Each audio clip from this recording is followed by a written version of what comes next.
예, 반갑습니다.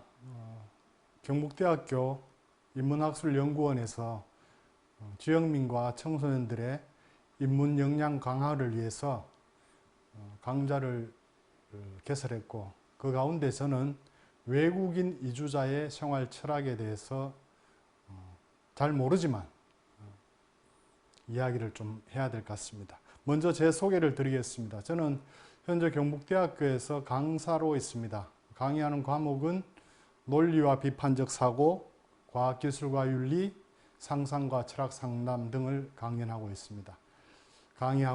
그리고 이런 것과 무관한 외국인 이주자의 생활 철학이라는 주제로 발표하게 된 것은 제가 2008년부터 진량공단에서 이주민 상담소를 해왔기 때문에 좀 그런 경험들이 있다고 봐서 인문학술원에서 저에게 외국인 이주자의 생활 철학에 대해서 강의를 의뢰한 듯 합니다. 그렇지만 제가 그동안 만나왔던 외국인 이주자들을 생각해 봐도 그들에게 과연 우리가 말하는 생활 철학이 있는가 하는 부분에 있어서 저도 좀 회의가 듭니다. 그래서 오늘은 첫 번째 외국인 이주자의 생활 철학에서 외국인은 누군가, 두 번째로 이주자는 누군가를 중심적으로 살펴보겠습니다. 그 내용으로는 제가 실제로 상담하고 겪어봤던 외국인 이주자, 그 중에서도 결혼 이주 여성과 이주 노동자들 중심으로 이야기가 될 것입니다.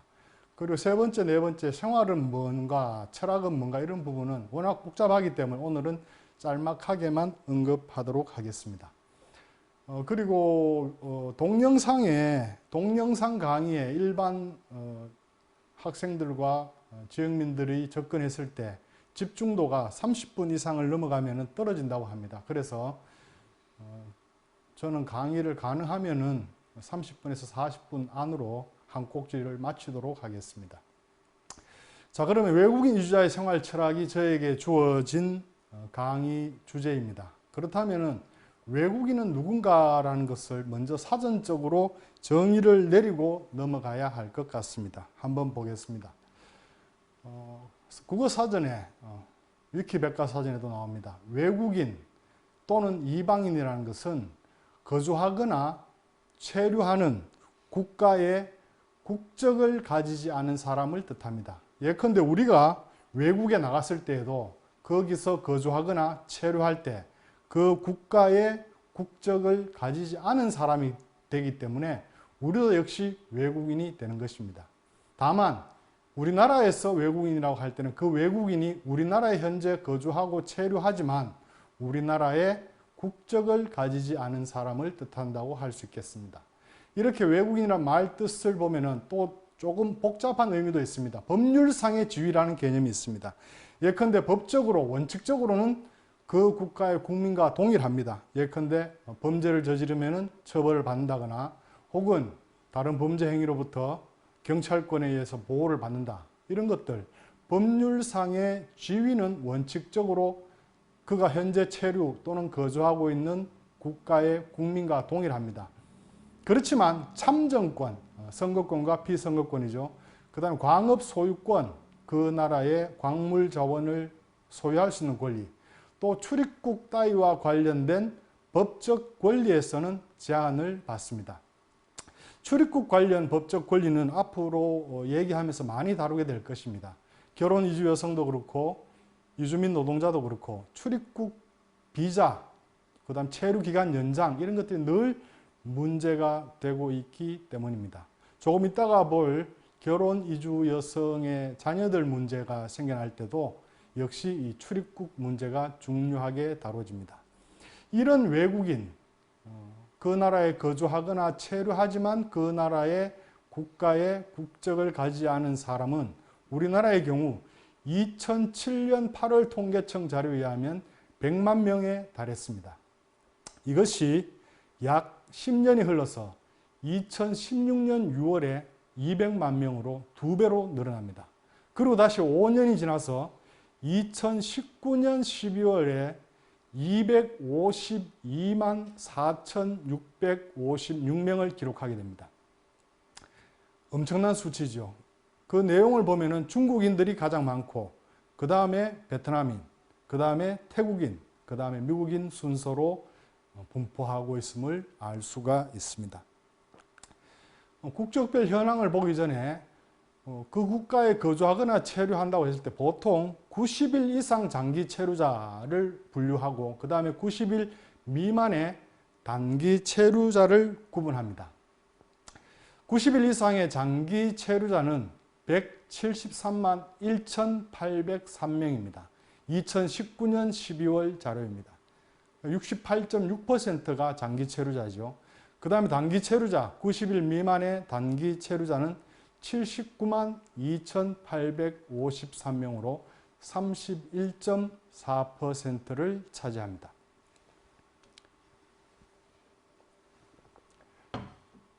그 분포를 좀 더 정확히 살펴보면 중국이 가장 많다고 했는데 110만 1,782명입니다. 전체의 46%를 차지합니다.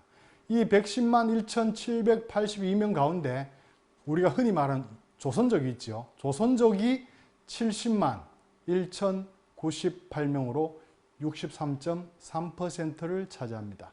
우리나라의 대표적인 황해나 이런 영화에서 조선족들을 상당히 거칠고 야만적인 그런 식으로 묘사를 해서 문제가 많이 되고 있지만 다르게 생각해 보면은 평화롭게 살던 그 조선족 마을에 도시에 한국에서 생존 경쟁이 우선시되고 무한 경쟁이 우선시되는 자본주의적 문화가 유포됨으로 인해서 공동체가 많이 깨어진 측면도 있다고 합니다.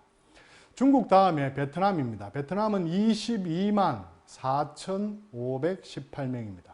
그 다음을 이어서 태국인데 20만 9,909명입니다. 네 번째로는 미국입니다. 15만 6,982명입니다.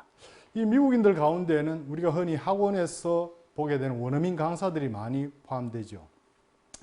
여담이지만 제가 이주 노동자나 결혼 이주 여성을 데리고 출입국 사무소에 가서 체류기간 연장을 할 때 이렇게 보면은 출입국의 공무원들조차도 영어를 쓰는 영미권이나 유럽권 사람에 대해서는 우호적인 반면에 제3세계, 동남아시아나 서남아시아에서 온 사람들에게는 상당히 좀 차별적으로 대우하는 것을 본 적이 있습니다. 자, 그러면 대한민국은 다문화 사회인가? 252만 4,656명이 2019년 12월 현재 체류하고 있는 대한민국의 외국인 숫자입니다. 이 숫자는 대한민국의 전체 인구의 4.9%를 점유하고 있습니다. 관련 학계에서는 외국인의 비율이 5%를 넘으면 다문화 사회라고 분류한다고 합니다. 이런 수치, 이런 학술적 개념에 근거한다면 대한민국은 다문화 사회로 들어섰다라고 볼 수가 있습니다. 자, 그렇다면 여기서 우리는 또 물음을 던질 수가 있을 것입니다. 다문화 사회란 과연 무엇인가? 이렇게 물을 수가 있겠죠. 역시 사전적 정의를 살펴보겠습니다. 다문화 사회란 말 뜻은 한 국가나 한 사회 속에 다른 인종이나 민족, 계급 등의 여러 집단이 지닌 문화가 함께 존재하는 사회를 다문화 사회라고 합니다. 오늘날처럼 지구촌 시대에는 이런 다문화 사회가 더욱더 가속화되고 있겠죠. 또 다문화 사회라는 말뜻 속에는 국제 결혼이나 문화, 무역, 정치, 공연 등의 국제 교류를 통해서 한 나라, 한 사회 속에 외국인들이 모여서 하나의 공동체를 이루어 사회를 구성하는 현실을 우리는 다문화 사회라 이렇게 부르고 있습니다. 예컨대 우리나라에서도 영등포 가리봉동에 가면은 중국인 거리, 조선족 거리 이런 식으로 하나의 공동체가 형성되어 있다는 것을 알 수가 있습니다. 이렇게 다문화 사회란 말뜻 속에는 여러 집단이 지닌 문화가 함께 존재하는 사회가 다문화 사회다라는 것을 기억해야 하겠습니다. 우리도 주변에서 경북대학교 같은 경우에도 중국에서 유학 온 학생들도 많이 있고 또 시내를 거니로 봐도 다른 외국어를 말하는 사람들, 베트남인이나 중국인이나 이런 사람들을 많이 보게 됩니다. 한국은 다문화 사회에 접어들었다라고 보는 것이 좋을 듯합니다. 저는 여기서 이제 결혼 이주 여성 이응 씨의 사례를 한번 살펴볼까 합니다. 이 이응 씨는 2012년 당시에 질량공단의 핸드폰 부품 공장에서 일하고 있었습니다. 그는 하루 12시간 일하고 한 달에 170만 원에서 180만 원을 받는다고 했습니다.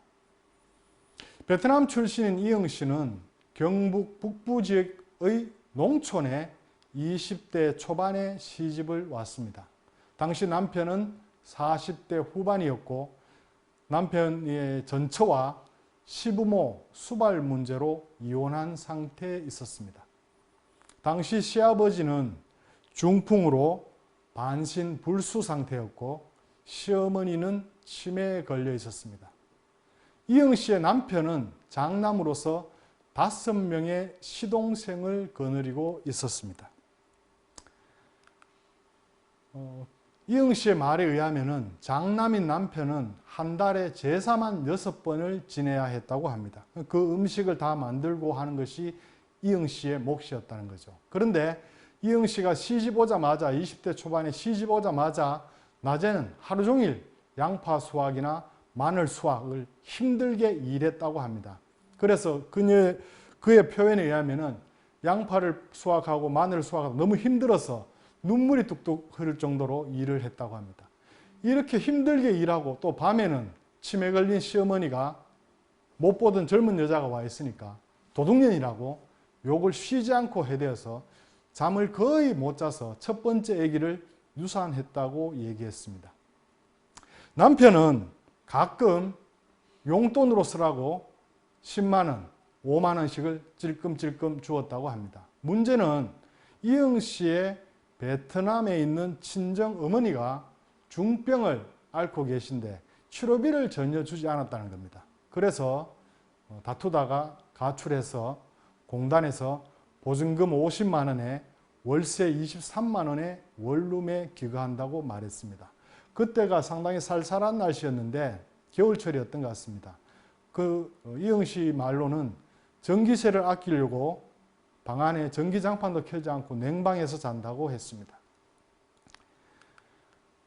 이응 씨는 지금 벌고 있는 돈 한 달에 하루에 12시간 이상 일해서 한 달에 170만 원에서 180만 원을 받으면 이 버는 돈을 친정 어머니의 치료비로 보내고 있었습니다. 그리고 남편과의 사이에 6살짜리 아이가 있었습니다. 이응 씨는 이혼하고 싶은 마음이 있지만 또 한편으로는 아이가 마음에 걸리고 또 한편으로는 남편이 늙었고 병들었을 때 돌봐주고 싶은 마음도 있다고 갈등하고 있었습니다. 그런 고민을 저에게 털어놓았습니다. 가끔 아이가 보고 싶어서 집에 가면은 왜 왔냐고 시집에서는 구박을 했다고 합니다. 결혼 이주 여성 이응 씨는 2-3번의 면담 뒤에 아마 그 갈등, 아이를 돌봐야겠다는 갈등, 남편이 늙으면 돌봐주고 싶다는 갈등, 또 그러면서 한편으로는 또 친정 어머니를 도와주기 위해서는 이혼을 해야 되지 않겠나 하는 마음. 실제로 저에게 이혼에 필요한 서류가 어떤 것이 있냐고 문의한 적도 있습니다. 하지만 그 마음의 갈등을 해소하지 못했는지 2-3번 면담 뒤에 연락이 끊어지고 말았습니다.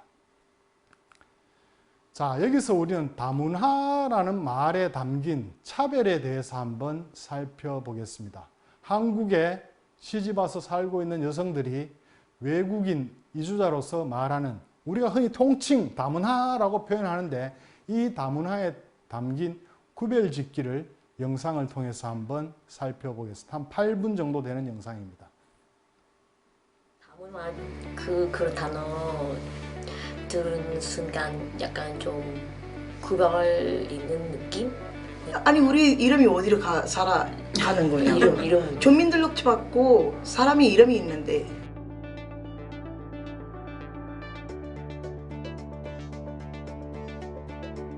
아, 예, 안녕하세요. 전 몽골 출신 윤순조입니다. 예, 서울시청에서 8년째 몽골 출신 공무원으로 일했고 지금은 연세대학교에서 박사과정 논문 준비 중입니다.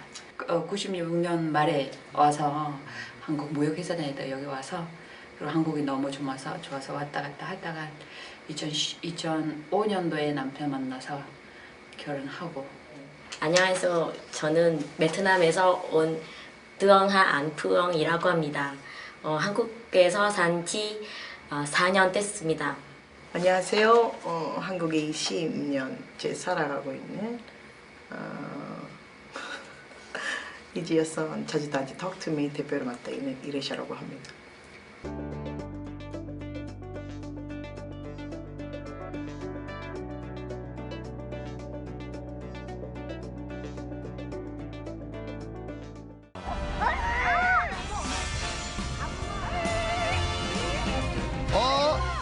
하고 있어? 근데 왜 움직여? 초롬기? 이것도 역시 야외에서 수업을 하세요. 네네네. Let's see. 한국의 공원을 진짜 Hi, everyone. 좋아해요. 여기. 관리가 잘 되어 있고. Oh, shall we use English or Korean? Korean? 아 근데 한국어 못 하는데. 에이. 지금 다시 보니까 어때요? 좀 답답해요? 네, 답답해요. 최전 지금 막 자기 머리 치고 있어.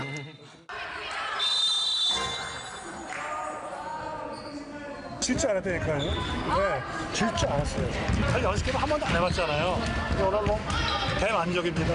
네. 되게 재밌었던 것 같아요.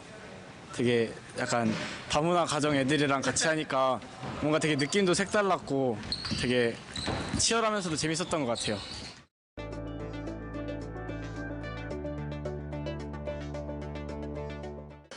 네, 그냥 다문화 그 단어 들은 순간 약간 좀 구별 있는 느낌? 네, 선주민이랑 네, 다문화는 약간 외국인이잖아요. 외국인에 대해 말과잖아요. 그래서 좀 약간 선주민이랑 좀 간격 있고 차이가 있는 것 같다고 생각 들어요. 아니 여기서는 다문화라고 나왔잖아요. 그 다문화인들, 그러니까 그게 또 좋아요. 만약에 다문화인들 했으면 모든 외국인 나올 때 다 다문화 이렇게 하면 좋은데 아까 그 백인이 누구였는지 모르지만 전에 그 동영상에 그분은 다문화인이라고 나오진 않았으면서 다른 이주 여성들을 다문화인이라는 게 좀 차별하지 않은 건가? 만약에 그 백인이 우리는 다 다문화다 해서 시작했으면 좀 괜찮은데 저는 그렇게 생각합니다. 이 부딪히는 상황에서 차별 그대로 너는 너다 나는 나다라고 이렇게 구별해야 돼 있잖아요. 완벽하게. 다문화라는 단어의 문제가 아니라 사람이 어울림이라든지 그다음에 함께라는 뜻을 언제든 가질 수 없다라는 의미를 무이거든요. 다문화라서 이렇다라는 말을 계속 방송 속에서 나가게 되면 사람 마음 속에서는 가는 수록 이 함께 가는 길이가 멀게 되는 것 같다는 생각 들어요. 그래서 다문화 단어를 쓸 때 함께라는 뜻을 담는 위치에서 사용하게 된다면 문제가 없는데 너는 너다 나는 나다라는 계속 이런 쪽을 활용하게 되면은 이주민이와 이제 와 있는 우리 같은 결혼 이주민은 함께 갈 수는 없다라는 자별이 크게 보이는 거죠. 근데 다문화라는 단어 적극적으로 보면 좀 좋은 뜻이 아니요? 다문화 뜻이 문화 다양하게 아니요? 그렇죠. 네, 네, 맞아요. 적극적으로 보면 괜찮은데 근데 너무 함부로 물으면 좀 이상하죠. 그게가 바로 왜냐면 다문화는 아까 다양한 문화라고 말했잖아요. 그래서 이 단어의 문제가 아니에요. 사람이 그래. 왜냐면 사람으로 붙이는 게 문제죠. 사회로 사용할 때는 괜찮은 단어이기도 하고 사람의 후친이를 넘어오는 게 가장 큰 문제라고 보는 거죠.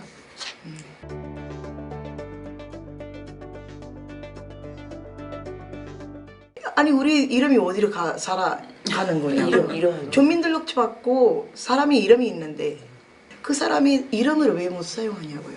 글쎄 사람을 누구는 다문화다, 누구는 외국인이다. 외국인 다문화 이렇게 쓰지 말고 외국인이면 외국인 아니면 그냥 이름 자기 나라 출신을 앞에다 두지 말고 그냥 이름 하면 더 좋을 거예요. 이름으로 부르고 아이들도 그냥 어디 학교 아이들 이렇게 하면 애들이 이렇게 구별 주지 않아서 더 좋은 것 같아요.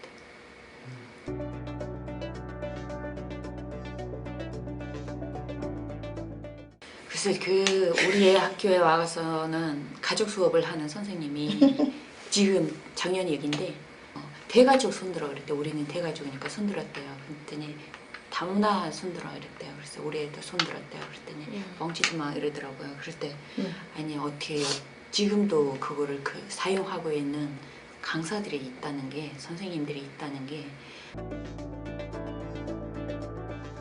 다시 먹고 싶은 한식 1위는 삼겹살, 2위부터 5위는 소고기구이, 불고기, 비빔밥, 삼계탕이었습니다. 치킨은 없어요? 간장게장이 없다니. 간장게장 그 순위 밖에 있나 봐요. 타일러는 뭐 좋아하세요? 타일러는? 저는 국밥.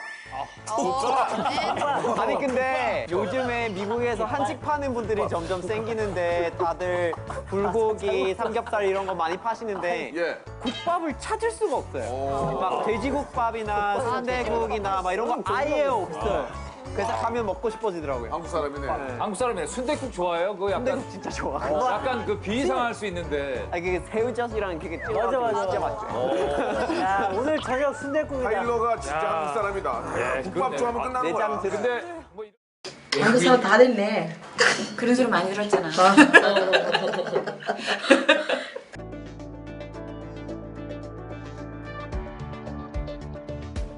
농담 그냥 가볍게 생각해보고 농담이라는 거 생각하면 안 될 거예요. 좀 잡아먹죠. 그냥 문제가 없으면은 이게 농담이라고 볼 수는 있어요. 진짜, 이 사회에 문제가 진짜 없으면은 말이잖아요. 이게 방송 위해서 하는 말이라고 볼 수는 있죠.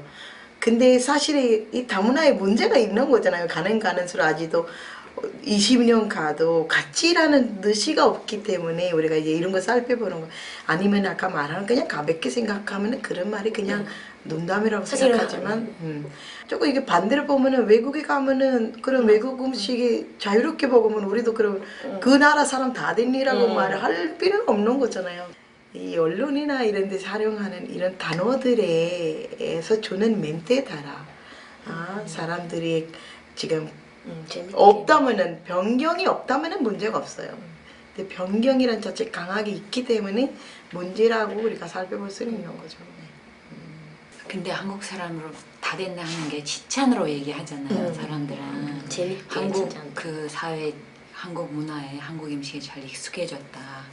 이제 걱정 없겠다 막 이런 식으로. 근데 그게 동화주의, 우리 한국에 다 동화되고 그런 게 담겨 있으니까 우리 다양한 그런 다른 문화들이 있다는 거는 보이지 않고 아니 만약 그러면은 못 먹는 사람을 너 여태 이거를 못 먹냐 그런 걔는 잘하던데 막 이런 식이 그런 게 또 나올 거거든요. 그리고 꼭 그거를 잘해야 돼만 해야 되는 것 같기도 하고. 예, 방금 영상에서 보셨듯이 결혼 이주 여성들, 한국에 시집 와서 틀을 잡고 살아가는 사람들은 국적이 한국인임에도 불구하고 다문화라는 형태로 구별짓기 되는 그런 현실에 대해서 이해를 못하는 태도를 많이 보여주고 있습니다. 그러면서 다문화라는 말을 제3세계, 서남아시아나 동남아시아에서 온 사람한테는 적용시키면서 영미권이나 유럽권에는 다문화라는 표현을 잘 안 쓰고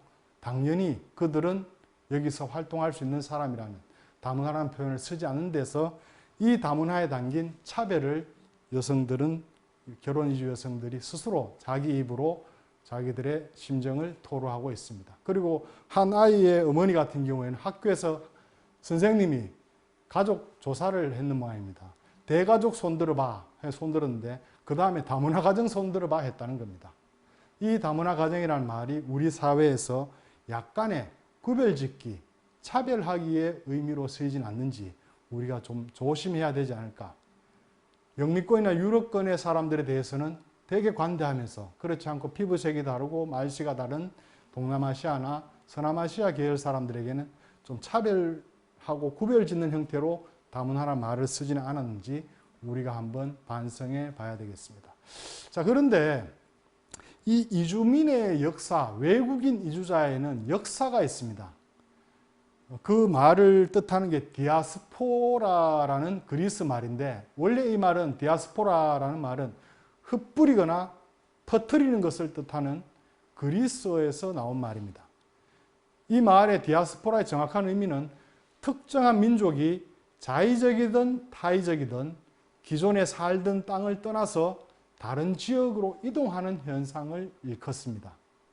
서양에서는 기원전 8세기에 북왕국 이스라엘이 아시리아에 멸망하고, 또 6세기에는 남쪽 유다 왕국이 신바빌로니아에 멸망해서 바벨론으로 강제로 잡혀간 사건을 디아스포라라고 기본적으로 통칭하고 있습니다. 여기서 책 한 권이 생각나는데요. 디아스포라 기행이라는 책이 있습니다. 제1동포 유학생 간첩단 사건으로 박정희 대통령 시절에 오랫동안 고통당했던 서승과 서준식이라는 분이 있는데, 그 형제입니다.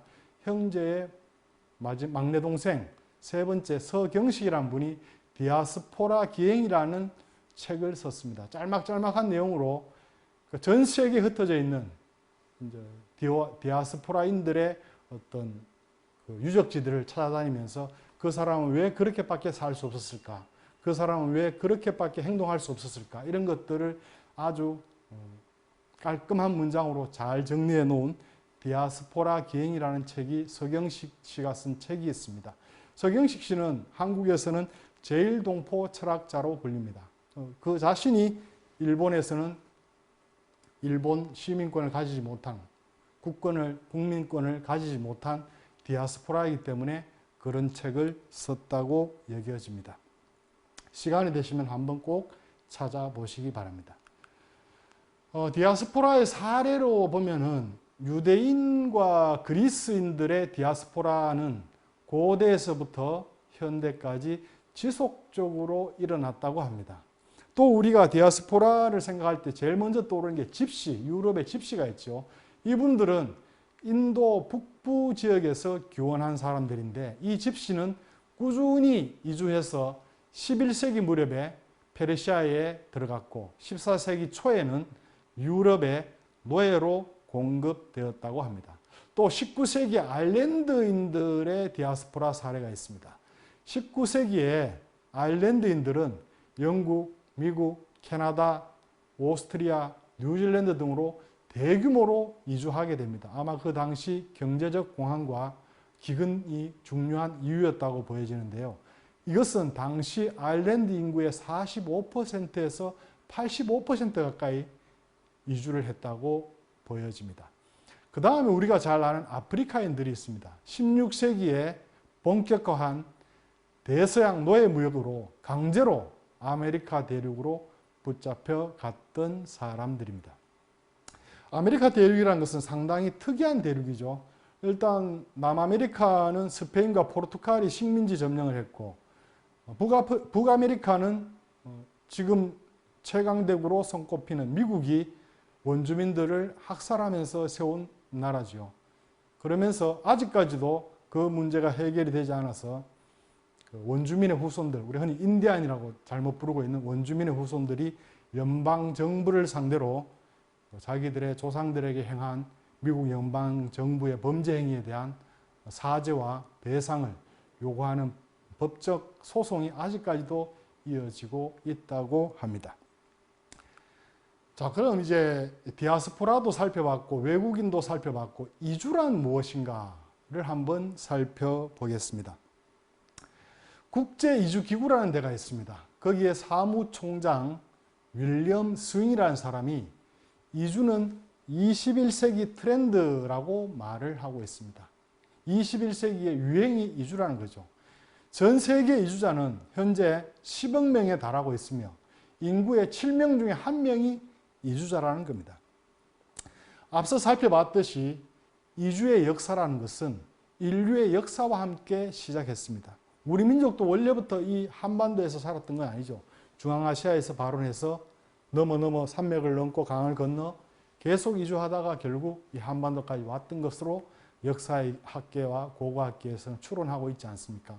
그럼 이주란 무엇인가? 이주라는 것은 국경을 넘었거나 특정 국가 내에서 사람이나 집단이 이동하는 것을 이주라고 표현합니다. 즉 반드시 국경을 넘은 경우에만 이주라는 표현을 쓰는 것이 아니라 한 국가 내에서도 사람이나 집단이 이동할 때 이주라는 표현을 쓴다는 겁니다. 그 이주의 기간과 그 이주의 구성원, 그 이주의 원인과 상관없이 어떤 형태의 인구 이동이든지 간에 포괄하는 개념이 이주라는 개념입니다.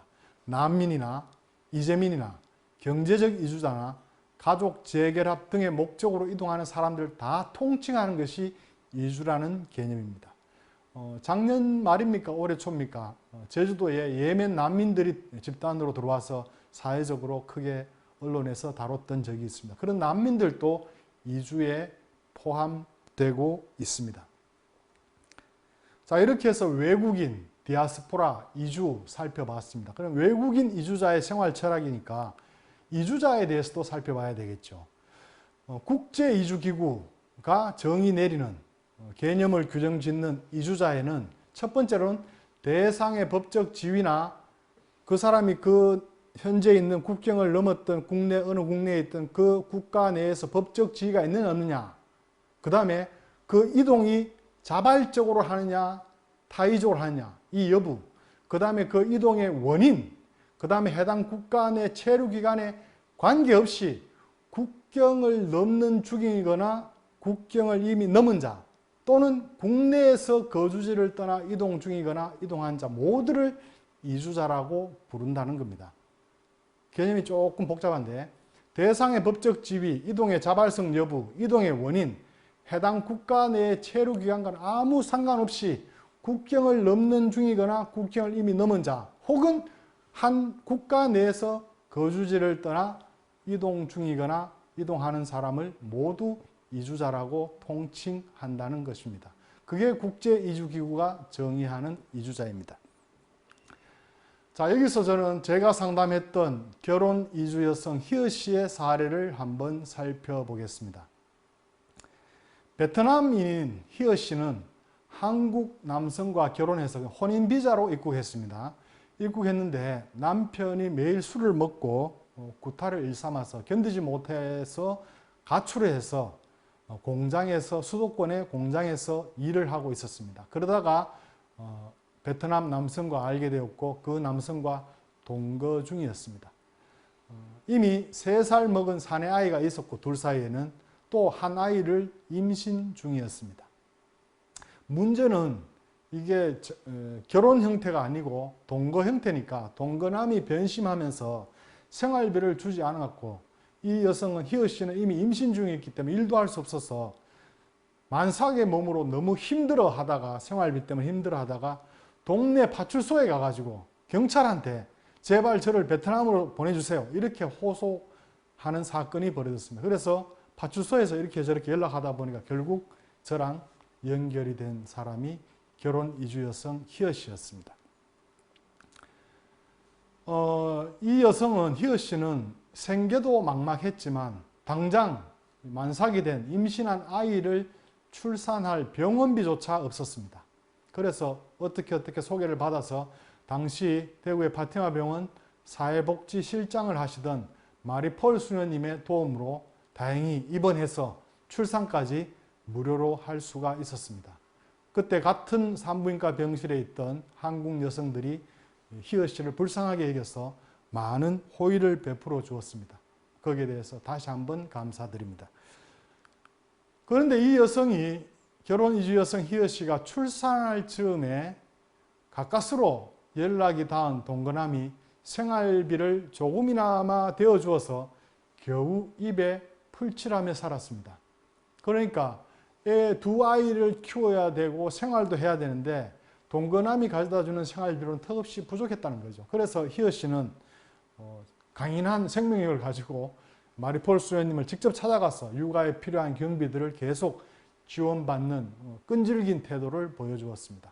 그런데 그러던 중에 남편이 동거남이 불법 체류자였기 때문에 출입국 관리소의 단속에 걸려서 청주 외국인 보호소에 갇히게 됩니다. 그리고 이제 곧 강제 출국 당해야 하는 사태를 맞이하게 됩니다.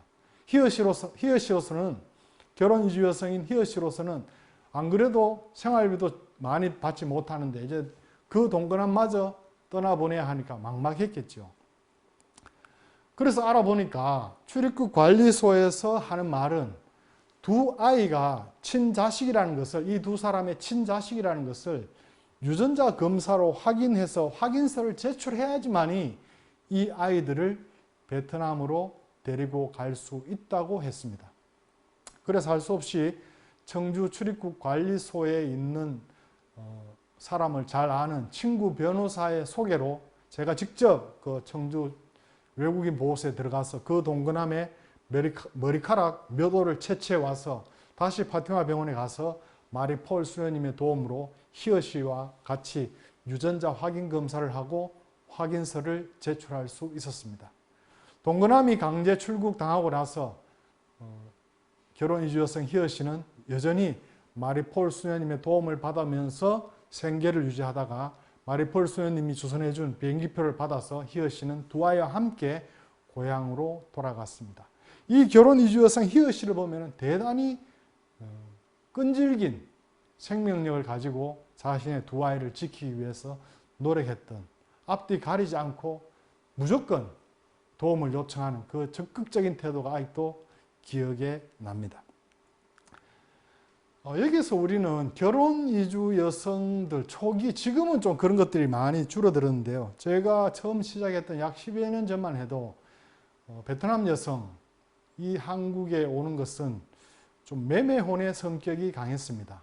예컨대 매매혼이라는 것은 우리가 그 역사 속에서 개념으로 등장하는 건데, 신랑 측에서 신부나 신부의 집안에 재물을 줌으로써 성립하는 혼인의 형태나 제도가 매매혼입니다. 이 매매혼은 이때의 재물은 꼭 혼인 전에 주는 것이 아니고 혼인한 뒤에 치를 수도 있습니다. 그런데 이런 매매혼, 대부분의 매매혼에는 인신매매라는 의미가 강하게 들어있다는 겁니다. 그러니까 젊고 노동력이 있는 여성을 실제로 그 집안에, 신부의 집안에 재물을 줌으로써 데려오는 거니까 매매혼의 성격이 강하고 매매혼에는 인신매매의 의미가 들어있다는 겁니다. 아마 지금은 10여 년 전만큼 심하지는 않을 것입니다. 그렇지만 초창기에 베트남 여성들이 오고 할 때는 그런 것들이 상당히 심각했습니다. 그리고 좀 이따가 비디오 영상을 하나 짧게 보겠지만 10분짜리인데, 이 영상에 보면은 그 베트남 초기에는 조선족, 중국 국적의 조선족 여성이 한국 남성들의 신부감 1위로 퍼센테이지를 차지하다가 조금 지나면 베트남 여성으로 바뀝니다. 베트남 여성이 신부가 1위로 올라옵니다. 그것은 문화적인 성격이 베트남과 우리가 상당히 비슷한 부분이 있기 때문입니다. 제가 놀랐던 것은 초기에 이주민 상담소를 할 때 여러 국적의 사람들을 상담을 했는데 유독 베트남 사람들은 두 번째 올 때 조그만 음료수를 사들고 오는 거예요. 제가 좀 놀랐습니다. 그건 한국에서 흔히 하는 건데, 보니까 그 후에 몇 번 베트남을 방문하고 여기 있다가 베트남으로 돌아간 이주 노동자의 집에 가보고 하니까 그쪽도 역시, 베트남도 역시 한자 문화권, 유교 문화권의 영향이 강하게 남아 있어서 동네나 시골의 사당이나 이런데, 절이나 이런데 한문으로 글귀가 써 있더라고요. 그래서 유교적인 문화를 공유하고 있기 때문에 신부감 1위로 베트남 여성이 올라서게 된 것이 아닌가, 저는 개인적으로 그렇게 생각합니다. 자, 그럼 여기서 결혼 이주 여성과 한국 남성 사이에 아이가 태어나게 되는데, 문제는 문화적 차이, 언어적 차이, 여러 가지 습관의 차이로 인해서 이혼하게 되는 경우가 생긴다는 겁니다. 특히 베트남 같은 경우에 이혼하게 되면은 이 베트남 여성이 아이를 데리고, 아이는 한국 국적입니다. 베트남으로 돌아가게 되는데 거기서 생겨나는 문제가 심각하다는 동영상을 한번 보겠습니다. 이렇게 보면서 한 꼭지를 정리하도록 하겠습니다. 다문화 인구 200만 명 시대를 맞이한 대한민국. 지난해 한국인 남성과 결혼하기 위해 한국으로 이주해온 여성은 10만 명에 이릅니다. 그중 베트남 여성 배우자는 3만 9천여 명, 2년 연속 가장 많은 숫자를 차지했습니다. 그러나 증가하는 다문화 가정만큼이나 해마다 이혼 인구도 늘어나고 있습니다. 가정이 해체된 뒤 어머니인 베트남 여성은 자녀와 함께 귀국을 택하는 경우가 많은데요. 한국어도 한국 문화도 알지 못하는 한국 국적의 한배 다문화 가정 자녀들이 베트남에서 자라고 있습니다.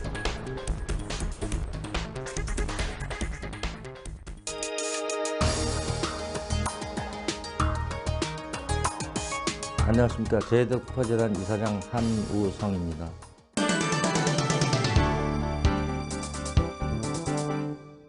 최근에 와서는 이제 베트남 출신 여성들이 중국 출신 여성들보다 숫자가 더 많아졌습니다. 한국 남성과 결혼을 해서 말하자면 한배 다문화 가정을 이제 이루는 거죠. 참 안타깝게도 이 여성들이 한국에서 이렇게 행복하게 결혼 생활을 다 하는 상황이 아니고 그들 중에 이제 일부가 적응이 잘 안 돼서 한국 남성들의 또는 그 여성들의 본인들의 문제로 인해서 이혼 또는 별거인 상태로 이제 결손 가정이 됩니다.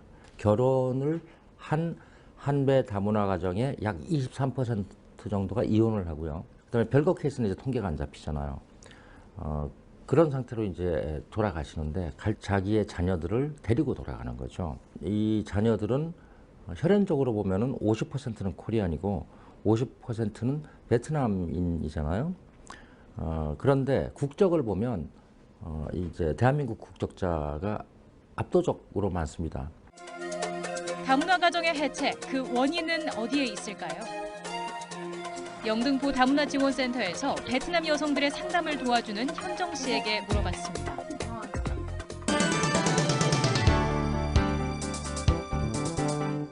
일송이는 부부 갈등에 너무 많이 이야기에 먼저 나왔고 그 이유는 이렇게 고부 갈등이 일어나가요. 세 번째는 거의 그때는 이렇게 취업 때문에 주로 이렇게 세 가지 영역에 많이 문을 들어와요. 가족에 관련한 거는 거의 40% 정도 이렇게 연락이 와요.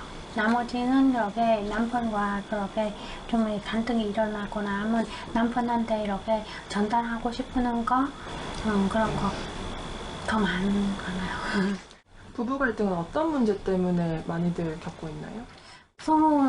일단은 의사소통 안 되고 첫 번째 어려움을 겪고 두 번째는 성격 안 맞아. 대부분의 국제 결혼하는 커플들이는 나이 차이 좀 있잖아요. 시대 다르니까 보는 시선도 다르고 그렇게 생각도 다르고 사고방식도 다르니까 그건 좀 제일 큰 원인 되지 않은가 싶어요. 보면 베트남이랑 한국이랑 가족 문화가 조금 달라서 그렇다고 볼 수도 있나요? 그렇죠. 맞아요. 그 문화도 이렇게 다르기 때문에 이렇게 더 갈등이 생기는 거죠. 시어머니들이 이렇게 간섭이 심하지 않아요. 자기 결혼했으면 모든 거 다 자기 아들에 넘어가는 거죠. 그러면 네 부부 알아서 하라 이렇게 간섭하지 않아요. 근데 여기 한국에서 이렇게 어머님들이 그렇게 인식하게 하기 때문에 이 며느리는 아무나 모르니까 내가 가르쳐야 다. 한편에 보면 그것도 좋은 의도라고 볼 수 있지만 받아들이는 사람 입장에서 또 기분 나쁘게 받아들인 거지에 따라서 이렇게 갈등이 생겨나면 더 행복하게 지내는지 그거는 사람마다 또 다르거든요. 이렇게 갈등이 일어난 뒤 한국에 머무는 것이 아니라 베트남으로 돌아가는 데에는 법률적인 이유도 있다는데요. 안녕하세요. 저는 이주민지원공익센터 감동에서 일하고 있는 변호사 이현서라고 합니다. 반갑습니다.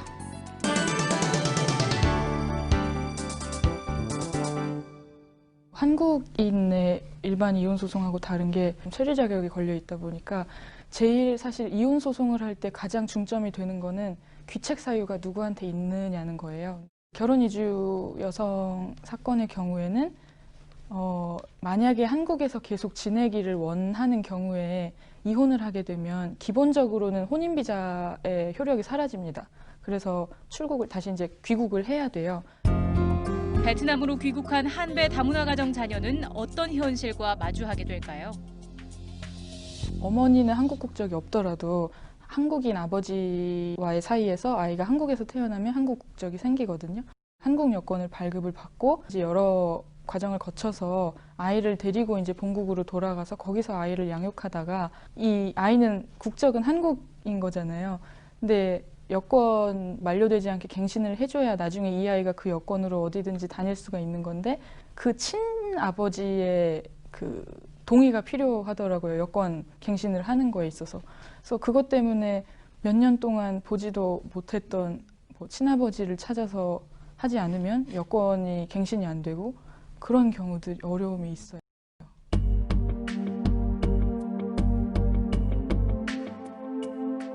한국 여권을 재발급받지 못하기 때문에 또는 여권 기한을 연장하지 못하기 때문에 이 아이들이 불법 체류자 신세로 전락하게 됩니다. 대한민국 국적을 갖고 있는 우리나라 국민입니다. 법적으로는 재외 국민 그런 거죠. 그러니까 베트남 정부 입장에서는 얘들에게 공교육을 제공해야 될 의무가 없는 거죠. 그러니까 초등학교를 등록을 안 받아주는 거예요. 원칙적으로. 그러나 이제 베트남이 그렇게까지는 안 하고 그러면 아이들을 초등학교에 등록을 시켜라. 그렇게 해서 초등교육을 제공을 해요. 그런데 얘들이 거기에 재학하는 게 아니고요. 청강생으로 공부를 하는 거기 때문에 중학교에 가야 되는데 초등학교 졸업장이 없어요. 청강생이니까. 말하자면 이제 이수증 정도가 있는 거죠. 대한민국 국적을 갖고 있기 때문에 이 아이들이 베트남 정부의 의료보험 혜택을 받지 못해요. 한국과 베트남 두 나라의 정부의 보호를 받지 못하는 인권과 복지의 사각지대에서 자라나게 되는 거죠. 한배 다문화 가정의 해체와 둘러싼 문제. 앞으로 더 나은 사회를 위해 우리는 무엇을 어떻게 해나야 할까요?